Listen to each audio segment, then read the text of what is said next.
എല്ലാ കർഷകർക്കും ഈ വീഡിയോ കാണുന്ന എല്ലാ പൊതുജനങ്ങൾക്കും സ്നേഹവും എൻ്റെ പുതിയ വീഡിയോയിലേക്ക് സ്വാഗതം. വിഷയം ഒരു നെടുങ്കാപ്പിക്ക് വിജയിപ്പിച്ച ഒരു റബ്ബർ കർഷകന്റെ സാക്ഷ്യമാണ്. അത് വളരെ വിലപിടിപ്പുള്ള അല്ലെങ്കിൽ വളരെ പ്രാധാന്യമുള്ള ഒരു സംഭവമാണ്. ഞാനിതുവരെ നിങ്ങളോട് പറഞ്ഞത് എൻ്റെ അനുഭവങ്ങളും അല്ലെങ്കിൽ ഞാൻ കണ്ട അനുഭവങ്ങളും ഒക്കെയാണ്. ഇത് പ്രാവർത്തികമാക്കിയ കർഷകരുടെ അനുഭവമൊന്നും ഞാൻ ഇതുവരെ വിളിച്ചില്ല. അതിന് കുറേ വില കൂടുതലുണ്ട്. അപ്പം ഞാൻ പറയുമ്പോൾ പലപ്പോഴും തോന്നലുണ്ടാകും, അത് സ്വാഭാവികമാണ്. ഞാൻ എൻ്റെ ഒരു ഇഷ്യൂ എന്ന് പറയുന്ന ഒരു കണ്ടുപിടുത്തം എന്ന് പറയുന്ന ഒരു ഇഷ്യൂ എന്നാണ് പറയുന്നത്, കുഞ്ഞെന്നാണ് പറയുന്നത്. ഞാൻ എൻ്റെ കണ്ടുപിടുത്തമാണ് നെടുങ്കാപ്പി. അതിനെ വെളിപ്പെടുത്താൻ കാക്കയ്ക്കും പൊൻകുഞ്ഞെന്നാണല്ലോ ഒരു വാർത്ത. അത് അങ്ങനെയാണ് സ്വാഭാവികം. അപ്പം ഞാൻ കൂടുതൽ പുകഴ്ത്തി പറയുക, എക്സാജുറേഷൻ അല്ലെങ്കിൽ കൂടുതൽ അതിനെ വലുപ്പപ്പെടുത്തി കാണിക്കുക എന്നൊക്കെ നിങ്ങൾക്ക് തോന്നാം. ഞാൻ അങ്ങനെ ഉദ്ദേശിച്ചിട്ടില്ല. പരമാവധി എല്ലാം സത്യസന്ധമായിട്ട് വെളിപ്പെടുത്താനാണ് ഞാൻ ശ്രമിച്ചത്. എങ്കിൽ പോലും സാധാരണ ജനങ്ങൾക്ക് അങ്ങനെ തോന്നാമല്ലോ. അപ്പൊ ഈ കർഷകനെ ഇവിടെ വിളിച്ചിരിക്കുന്ന കർഷകന്റെ പേര് ചാർലി, കോഴിക്കോട്. ഈ വീഡിയോയ്ക്ക് അല്ലെങ്കിൽ ഈ കർഷകന്റെ വീഡിയോയ്ക്ക് കൂടുതൽ പ്രാധാന്യം ഉണ്ടെന്ന് ചോദിച്ചാല് അദ്ദേഹം എൻ്റെ അടുത്ത് വന്ന് നെടുങ്കാപ്പിക്ക് പഠിച്ചിട്ടില്ല.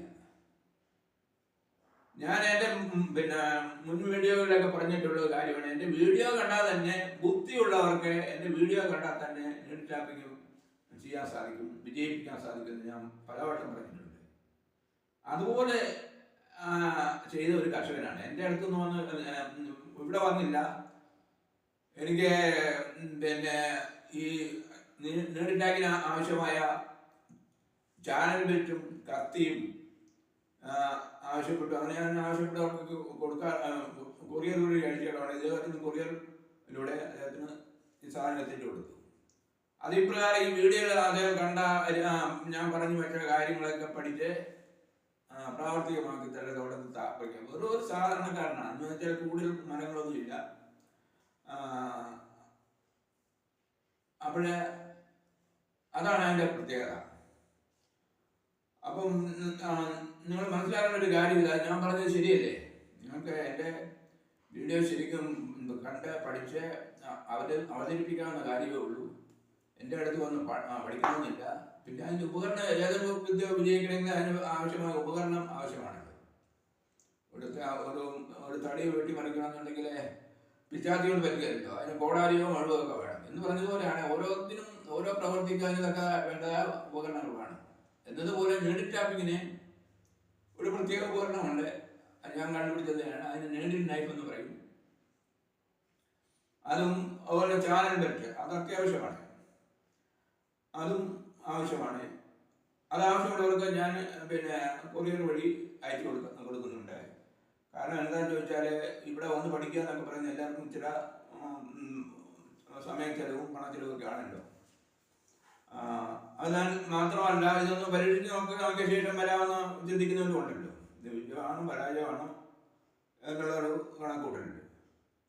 അതേപോലെയാണ് ഈ കർഷകന്. ഞാൻ അദ്ദേഹം എന്നോട് പറയുകയുണ്ടായി, ഞാൻ എന്തായാലും ഇവിടെ വന്നിരിക്കും, നിറപ്പിള്ളാണ്ടി വന്നിരിക്കും, തീർച്ചയായിട്ടും വരുന്നുണ്ട്, ഈ വെട്ട് നിർത്തുന്ന സീസൺ വരുന്നതാണ് എന്ന് എന്നോട് പറഞ്ഞിരിക്കുകയാണ്. അദ്ദേഹത്തിന് കുറെ എൻ്റെ E3യുടെ തൈകളും ആവശ്യപ്പെട്ടിരിക്കുകയാണ്.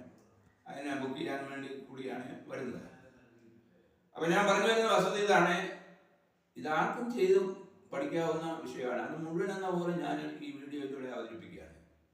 എന്തിനാണ് ഇത് ഞാൻ ഇത്ര അവതരിപ്പിക്കുന്നത് ചോദിച്ചാൽ അതിൻ്റെ കൃത്യമായ ഉത്തരവ് ഇത് മാത്രമേ ഉള്ളൂ. എനിക്ക് മറ്റാരും തന്നതല്ല. സാധാരണഗതിയിലെ ഭൂമിയിലെ ഗുരുക്കളുണ്ട്. ഗുരുക്കൾ എന്ന് പറഞ്ഞാൽ ഗുരുവിൽ നിന്ന് നമ്മൾ പഠിക്കുകയാണ്. ഇപ്പം ഒരു ക്ലാസ്സിൽ തന്നെ കണക്ക് പഠിക്കുന്നുണ്ടെങ്കിൽ ആ കണക്കൊന്നും ആ അധ്യാപകൻ പഠിച്ചതല്ല, അധ്യാപകൻ മറ്റൊരിടത്തു നിന്ന് പഠിച്ചതാണ്. അത് വിദ്യാർത്ഥികളിലേക്ക് വരുന്നു. പക്ഷെ ഇവിടെ അതല്ല. ഇവിടെ ഇപ്പം ഐസ്റ്റിൻ്റെ സീക്രട്ട് എൻസിസ്കോടെ എന്നുള്ള ഫോർമുലയൊക്കെ അത് ഐസ്റ്റിൻ വേറൊരാളെന്ന് പഠിച്ചതല്ല. അതുപോലെ തന്നെ ന്യൂട്ടനിലോ അതൊക്കെ ന്യൂട്ടൻ പഠിച്ചതാണ്, കണ്ടുപിടിച്ചതാണ്. അതിൻ്റെ ഗുരു, ആദ്യ ഗുരു എന്ന് പറയുന്നത് ന്യൂട്ടൻ തന്നെയാണ്. എന്ന് പറഞ്ഞാൽ ജനഡിറ്റാവിൻ്റെ ഗുരു എന്ന് പറയുന്നത് ഞാനാണ്. അപ്പോൾ അതിൻ്റെ ആ വലിപ്പം നിങ്ങൾ മനസ്സിലാക്കണം. അതുകൊണ്ട് ഞാൻ പറഞ്ഞത്, ഈ എൻ്റെ അടുത്ത് വന്ന് പഠിച്ചില്ലെങ്കിലും ഞാൻ കണ്ടെത്തിയതുകൊണ്ട് ഈ വീഡിയോയിൽ അവതരിപ്പിച്ചിരിക്കുന്നതാണ്. നിങ്ങൾക്കും അത് പഠിക്കാം, പ്രാവർത്തികമാക്കാം, വിജയിപ്പിക്കാം. അപ്പം ഞാൻ പറഞ്ഞ വസ്തുതയുടെ പ്രധാന അതായത് ഞാൻ അഹംഭവിക്കുന്നില്ല, ഇതെൻ്റേതെന്ന് പറയുന്നില്ല. എനിക്ക് ഇങ്ങനെയുള്ളൊരു പ്രത്യേക മനോഭാവവും സിദ്ധിബലവും കഴിവും തന്നത് ഈശ്വരനാണ്. ഈശ്വരൻ തന്നു, അതിനെ ഞാൻ മോഡിഫൈ ചെയ്ത് നിങ്ങൾക്ക് തരുന്നു എന്നേ ഉള്ളൂ.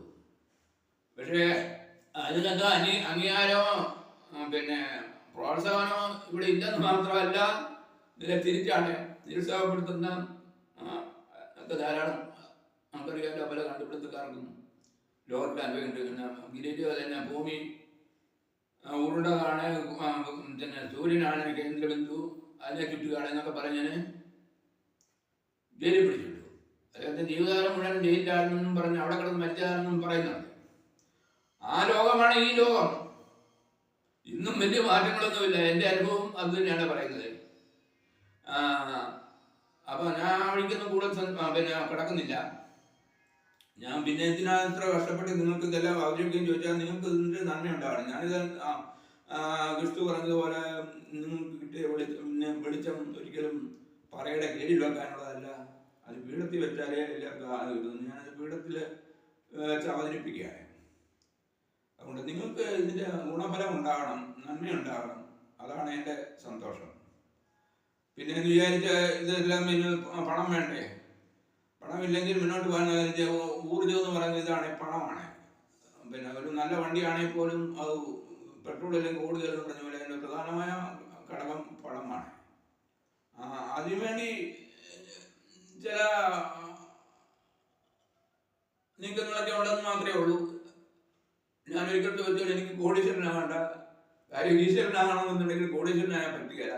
ഈശ്വരനാകാനാണ് എനിക്ക് ഏറെ താല്പര്യം. അതുകൊണ്ട് അത് നിങ്ങളെ സംബന്ധിച്ചുള്ളൊരു ഒരു മോശപ്പെട്ട സന്ദേശമായിരിക്കാം. എന്താണെന്ന് ചോദിച്ചാൽ ഇപ്പൊ തന്നെ എൻ്റെ EV3 എനിക്ക് തോന്നുന്നു ലോകത്തിൽ ഇത്രയും മെച്ചപ്പെട്ട ഒരു വെറൈറ്റി റബ്ബറിന്റെ മേഖലയില് ഉണ്ടെന്ന് തോന്നുന്നില്ല. ഇത് ഞാനെങ്ങനെ ഈ കേരളത്തിലുള്ളത് പോലും അവർക്ക് പോലും മുഴുവൻ കൊടുക്കാൻ എന്നെ കൊണ്ട് സാധിക്കുമോ? അതിൻ്റെ ഇടയില് നമ്മളെ നിരുത്സാഹപ്പെടുത്തുന്ന ചിലരുടെ എല്ലാം നീക്കങ്ങളെ ഇവിടുത്തെ പത്രമാധ്യമങ്ങളോ അല്ല മാധ്യമങ്ങളോ അതിനെ പ്രചരിപ്പിക്കാൻ തയ്യാറല്ല, ബോർഡ് തയ്യാറാക്കാൻ തയ്യാറല്ല. എൻ്റെ റബ്ബറിന്റെ കാര്യം മാത്രമല്ല, നീഡിക്ടാപ്പിന്റെ കാര്യവും എല്ലാം നമ്മൾ ആൾക്കാർ കണ്ടുപിടിക്കുന്ന എന്നെ പ്രത്യേകിച്ച് എന്നോട് എന്തോ ഇവർക്കൊക്കെ ഒരു വിരോധമായ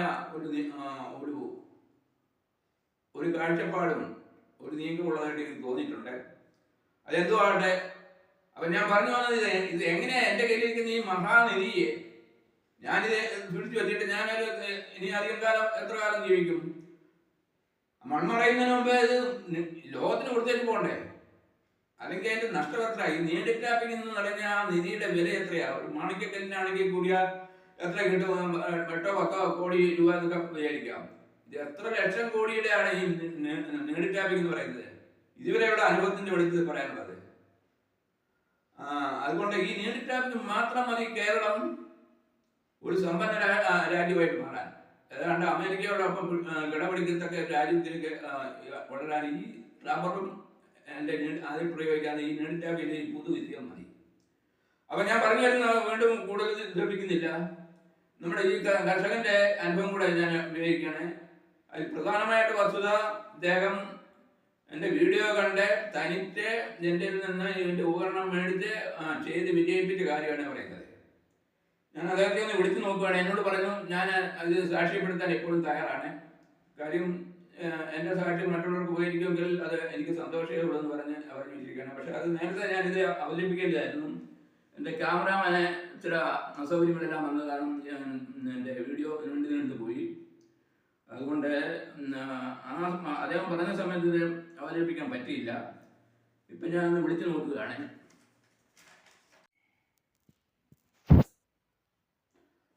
അപ്പോൾ അദ്ദേഹത്തുമായി ബന്ധപ്പെടാൻ ഇപ്പോൾ കഴിഞ്ഞില്ല. അദ്ദേഹം തിരക്കുള്ള ഒരു മനുഷ്യനെ ആണ്.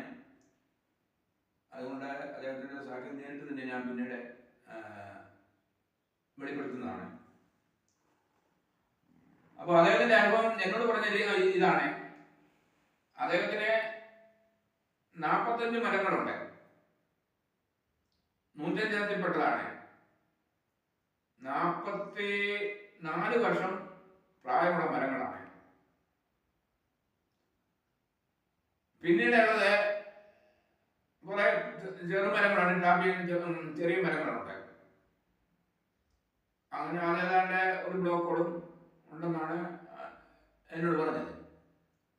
അപ്പൊ ഇതിനെല്ലാമായിട്ടുള്ള ബിറ്റൊക്കെയാണ് മേടിച്ച് എന്നെ വാങ്ങിയത്.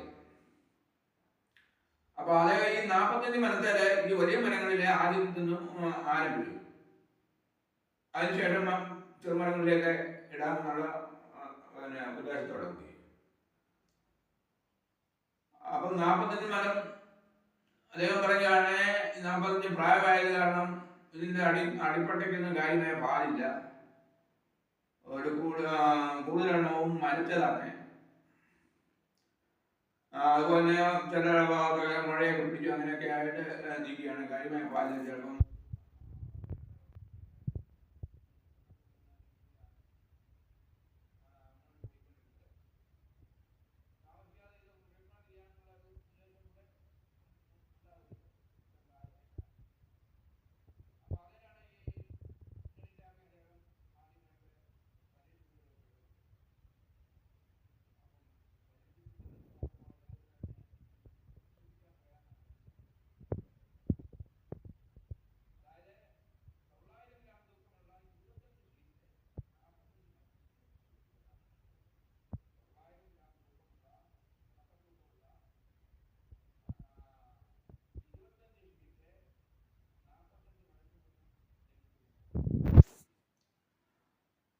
അതിൽ തന്നെ ഒരു മരത്തിനാണെങ്കിൽ നേരത്തെ ഒരു 900 ഗ്രാമോളം പിന്നെ 900 മില്ലി പാൽ ലഭിച്ച ഒരു മരത്തിനാണെങ്കിൽ 3 ലിറ്റർ വരെ കിട്ടുന്നുണ്ട്. അപ്പൊ നാം ഒന്ന് ആലോചിക്കണം, ഇങ്ങനെ പാൽ കിട്ടുന്ന ഈ മരത്തെ നമ്മുടെ 44 വർഷം വേണ്ട, നമ്മുടെ കണക്കും പ്രകാരം 30 വർഷം കഴിഞ്ഞാല് 25-30 വർഷം കഴിഞ്ഞാല് റീപ്ലാന്റ് ചെയ്യാൻ പോവാണ്. കാലപരിധി കഴിഞ്ഞ മരമാണെന്നൊക്കെയാണെങ്കിൽ നമ്മുടെ സങ്കല്പങ്ങൾ. ഇത് 44 വർഷം കഴിഞ്ഞ് ഇത് കിട്ടുന്നു, ഇത്രയും പാല് കിട്ടുന്നു. അപ്പൊ ഇങ്ങനെ കിട്ടിക്കഴിഞ്ഞാൽ അപ്പൊ ഇത് കിട്ടിക്കഴിഞ്ഞപ്പോഴത്തെ അദ്ദേഹം ചെറുമരങ്ങളിലേക്കും ഇൻഡോർ ടാപ്പിങ് ആരംഭിച്ചു കഴിഞ്ഞു. അതിന്റെ മുഴുവൻ റിസൾട്ട് എനിക്ക് കിട്ടിയില്ല. അന്നത്തേക്ക് ഇല പൊഴിയാനൊക്കെ തുടങ്ങി. ഒരുപക്ഷെ ടാപ്പിങ് എത്തുന്ന കാലഘട്ടമാണല്ലോ ഇത്. അപ്പൊ ഞാൻ പറഞ്ഞു വരുന്ന വസ്തുത ഇതാണ്, നമ്മൾ എന്തിനാ ഈ മരം റീപ്ലാന്റ് ചെയ്യുന്നത്, റബ്ബർ മരം റീപ്ലാന്റ് ചെയ്യുന്നത്? നമുക്ക് ഓരോ വർഷം പാല് ആവശ്യം കൂടിയ അളവിൽ പാല് കിട്ടുന്നുണ്ടെങ്കിൽ നമ്മൾ എന്തിനാ റീപ്ലാന്റ് ചെയ്യുന്നത്? അതേപോലെ 2 വർഷം കൂടെ കഴിഞ്ഞ് റീപ്ലാന്റ് ചെയ്യാനുള്ള ഉദ്ദേശത്തിൽ നിൽക്കുമ്പോഴേ അടുത്ത വർഷം കൃത്യമായൊരു ചോദ്യം വരും. അദ്ദേഹം തന്നെ വിചാരിച്ചു കാണും, ഇത് അടുത്ത വർഷം ഇതുപോലെ കിട്ടുമോ? ഞാൻ പറയുന്ന നേരെ തിരിച്ചാണ്, അടുത്ത വർഷത്തിനേക്കാൾ കൂടുതൽ കിട്ടും. ഇത് വെറും അനുഭവമല്ല. എൻ്റെ അനുഭവം പറഞ്ഞാൽ നേരത്തെ പറഞ്ഞതുപോലെ സ്വന്തം അനുഭവം വലിപ്പപ്പെടുത്തി പറയുകയാണെന്ന് വിചാരിക്കാം. ഞാൻ മുമ്പ് സൂചിപ്പിച്ചാണ്, മണർകാടൊരു കർഷകനെ, അത് 50 മരം, 55 മരമുണ്ട്. മുള്ളെണ്ണം വീടും തുള്ളും എല്ലാം കൂടെ കൂട്ടി 55. 50 മരണം കൂട്ടുവാണെങ്കിൽ 50 മരത്തിൽ നിന്ന് 30 ഷീറ്റ്. ആ, അതുപോലെ തന്നെ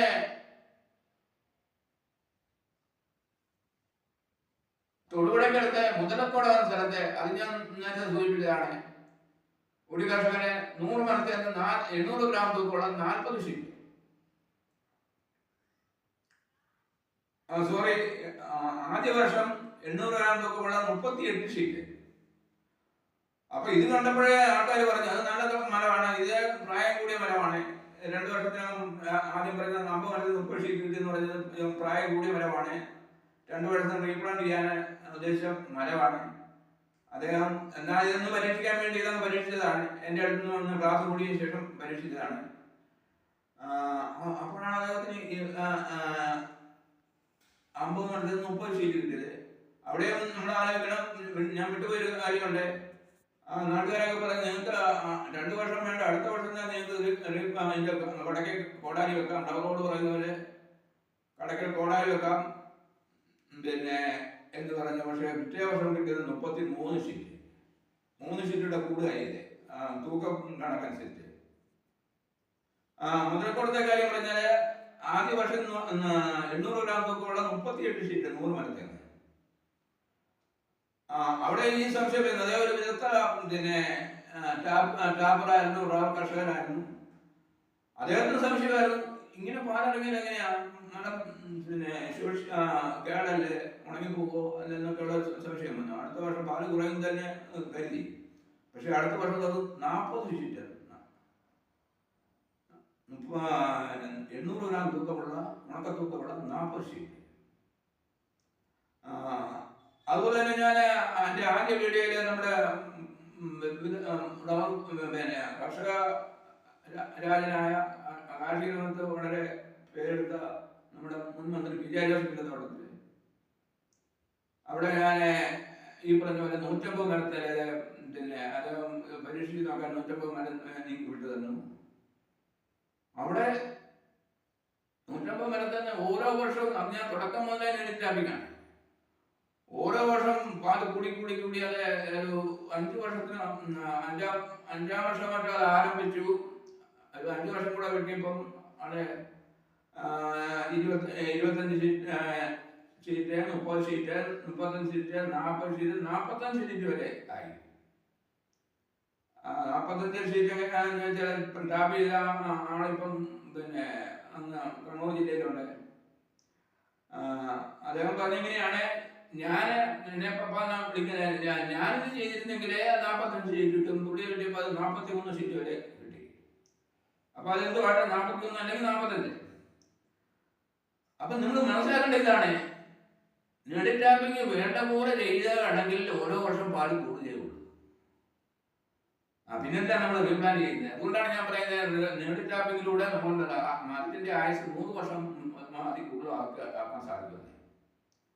അതെന്തുവാട്ടെ. അപ്പൊ ഈ പറഞ്ഞ തോട്ടത്തിന്റെ 45 മരത്തിൽ നിന്ന് കണ്ണൂർ ജില്ലയിലെയും ചാർലി എന്ന കർഷകന്റെ തോട്ടത്തിന്റെ 45 മരത്തിൽ നിന്ന് 900 ഗ്രാം തൂക്കമുള്ള 25 ഷീറ്റ് കിട്ടിയെന്ന് പറഞ്ഞല്ലോ.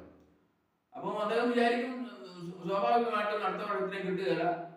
പക്ഷെ എൻ്റെ അനുഭവത്തിൽ, എൻ്റെ സ്വന്തം തോട്ടത്തിന്റെ അനുഭവം വെച്ചു എല്ലാം വിലയിരുത്തുമ്പോഴേ ഓരോ വർഷം പാൽ കൂടുകയുള്ളൂ.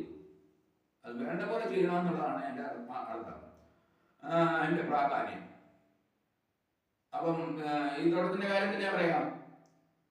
അപ്പൊ അദ്ദേഹം പറയുന്നത്, അദ്ദേഹത്തിന് വളരെ സന്തോഷമായി, തീർച്ചയായിട്ടും ഞാൻ ഈ വിട്ട് നിർത്തുമ്പോൾ എൻ്റെ നിലക്കുള്ളാണ്ട് എൻ്റെ അടുത്ത് വരുമെന്ന് പറഞ്ഞ് വെച്ചിരിക്കുകയാണ്.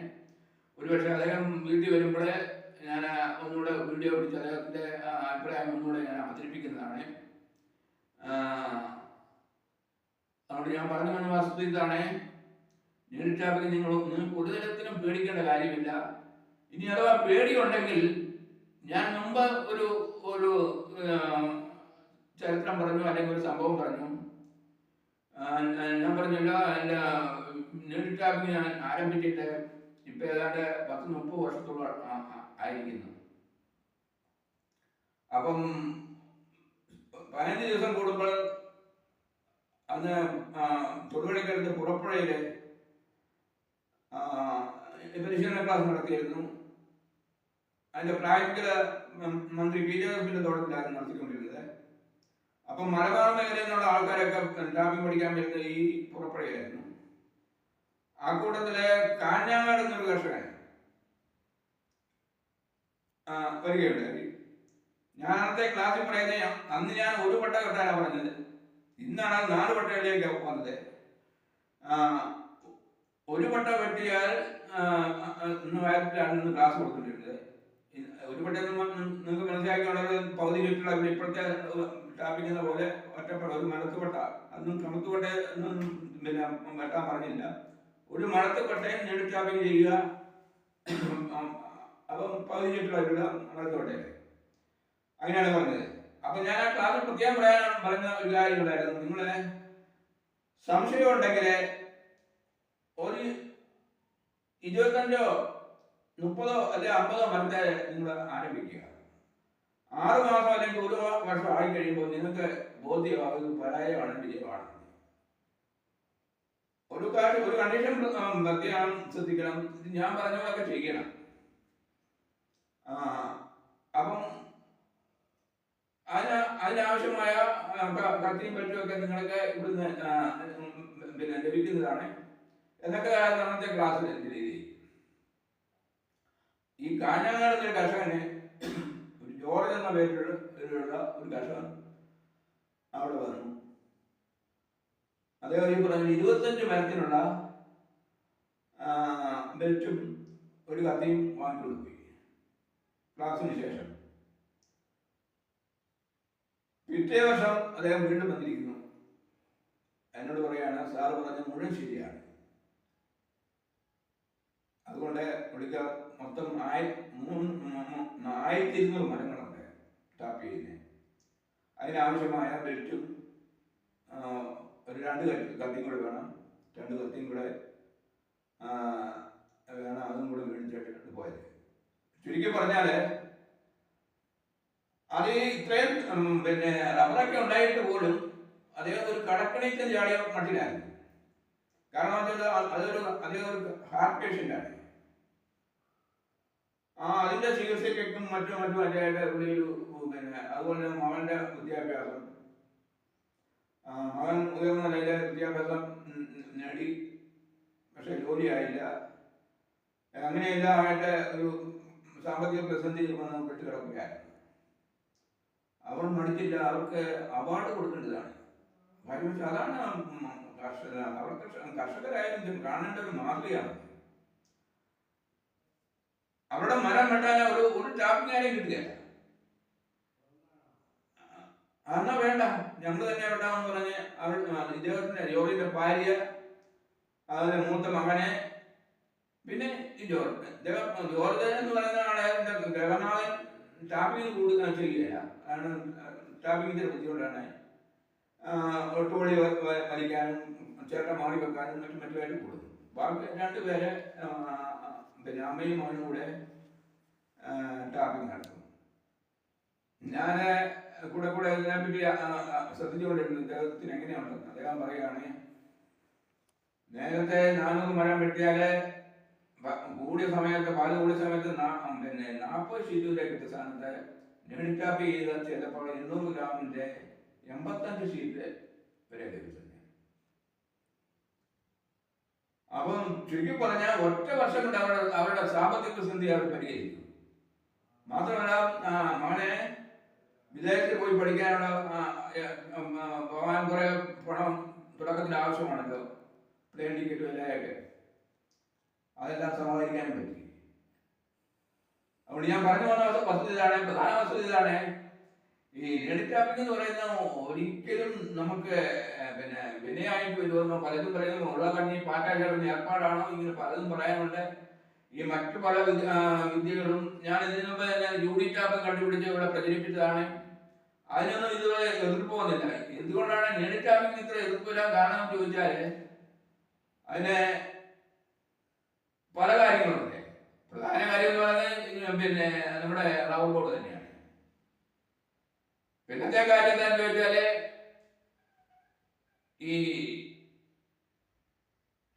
പിന്നെ ഈ ബിസിനസ്സുകാര്, തടിക്കച്ചവടക്കാര്, അതിനേക്കാൾ ഉപരി അവിടെ യൂണിയനായിട്ട് പ്രവർത്തിക്കുന്ന കുറെ ധാരാളം തൊഴിലാളികളുണ്ട്. ഇവിടെ ഞാൻ പറഞ്ഞു വെച്ചത് 100 വർഷത്തേക്ക് റീപ്ലാന്റ് വേണമെന്ന് പറഞ്ഞാൽ അവർക്കൊക്കെ പിന്നെ പണിയുണ്ട്, ബിസിനസ് ഉണ്ടോ. മാത്രമല്ല ടാപ്പിങ്ങാനുള്ള വിഷയം അവരെ അങ്ങനെ പറഞ്ഞ് പേടിപ്പിച്ചിരിക്കുകയാണ്. ഇത് നിങ്ങളെ ആ പടം പിന്നെ അത് എല്ലാം കൂടെ പറ്റി റബ്ബർ ബോർഡിനെതിരായി കഴിയുമ്പോൾ അതിനെ പിന്നെ പ്രചരിപ്പിക്കാൻ പിന്നെ ഇവിടുത്തെ പത്രങ്ങൾ വരെ മുന്നോട്ട് വന്നിരിക്കുകയാണ്. എല്ലാ പത്രങ്ങളും ഒന്നും ഞാൻ പറയുന്നില്ല. ഇതിനെതിരായിട്ട് റബ്ബർ മാസിക റബ്ബർ ബോർഡ് ലായന വഴി അത് ഞാൻ നേരത്തെ കാണിച്ചതാണല്ലോ. അതിന് പ്രകാരം മറ്റു പത്രങ്ങളും എല്ലാ പത്രമൊന്നും ഞാൻ പറയുന്നില്ല, നിങ്ങളത് വായിക്കുകയാണ്, ഞാൻ പേരെടുത്ത് പറയുന്നില്ല. പിന്നെ മറ്റൊന്നും ചാനലുകളോ ഇതൊന്നും പ്രചരിപ്പിച്ചില്ല, അതൊന്നും മിണ്ടുന്നില്ല.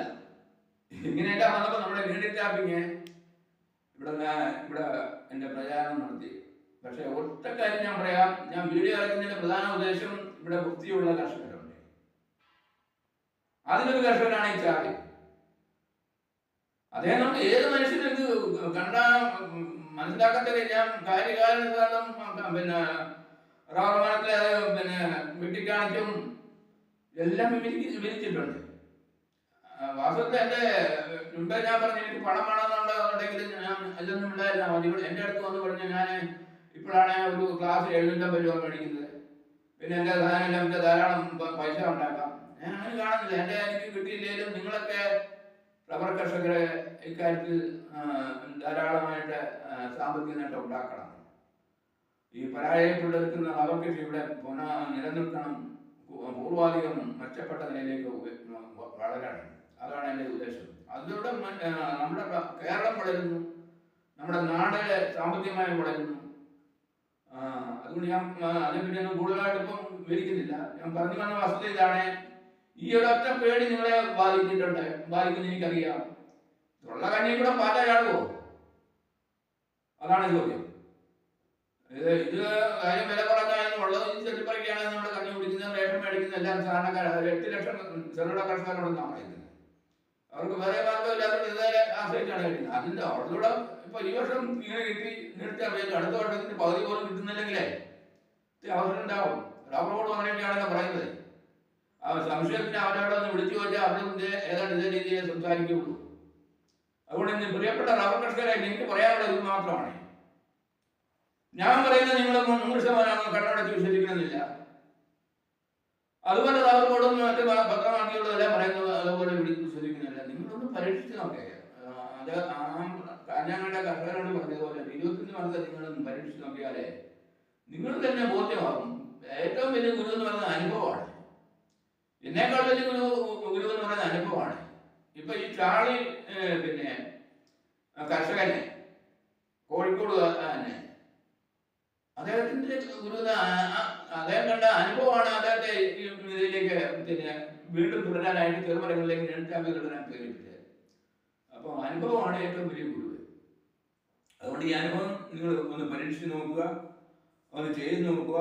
അല്ലെന്നുണ്ടെങ്കിൽ ധൈര്യമായിട്ട് ഇപ്പോൾ തന്നെ ഞാൻ എൻ്റെ ഈ